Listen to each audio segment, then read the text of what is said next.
জাতীয় নাগরিক পার্টির আহ্বায়ক নাহিদ ইসলাম হুঁশিয়ারি দিয়েছেন, আগামী বাংলাদেশের রাজনীতি ও নির্বাচনে মুজিববাদ এবং ফ্যাসিস্ট আওয়ামী লীগের কোনো স্থান হবে না। তিনি বিএনপি সহ অন্যান্য ফ্যাসিবাদ বিরোধী দলগুলোকে এক হয়ে রাজনৈতিক ঐক্যমত গড়ার আহ্বানও জানিয়েছেন।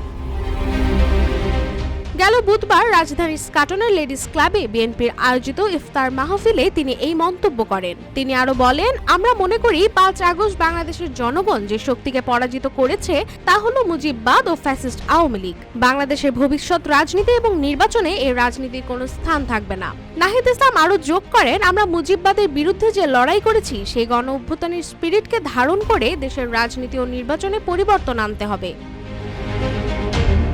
এমনকি রাজনৈতিক দলগুলোর মধ্যে ঐক্যবদ্ধ হয়ে ফ্যাসিবাদ বিরোধী আন্দোলন চালিয়ে যাওয়ার প্রতি গুরুত্ব আরোপও করেন নাহিদ ইসলাম। তিনি বলেন, যতদিন না রাজনৈতিক শক্তিগুলোর মধ্যে ঐক্যতা সৃষ্টি হয় ততদিন অরাজনৈতিক শক্তিগুলো দেশের রাজনীতিতে ক্ষমতা বাড়াতে চেষ্টা করবে। এছাড়া তিনি বাংলাদেশে বিচার প্রক্রিয়া চলমান থাকা অবস্থায় ফ্যাসিবাদী শক্তির প্রতি প্রতিরোধের কথা উল্লেখ করে বলেন, দেশের ভবিষ্যৎ নির্ভর করছে রাজনৈতিক ঐক্যের উপর। ঐক্য না থাকলে অরাজনৈতিক শক্তির উত্থান অবশ্যম্ভাবী। এনসিপি নেতা আরো বলেন, বাংলাদেশকে একটি স্বাধীন, সার্বভৌমত্ব, গণতান্ত্রিক এবং বৈষম্যহীন দেশে পরিণত করতে হলে রাজনৈতিক ঐক্য গড়ে তোলা প্রয়োজন।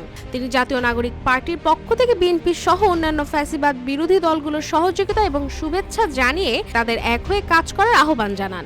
এদিকে ইফতার মাহফিলে লন্ডন থেকে ভার্চুয়ালি যুক্ত হয়ে প্রধান অতিথি হিসেবে বক্তব্য রাখেন বিএনপির ভারপ্রাপ্ত চেয়ারম্যান তারেক রহমান।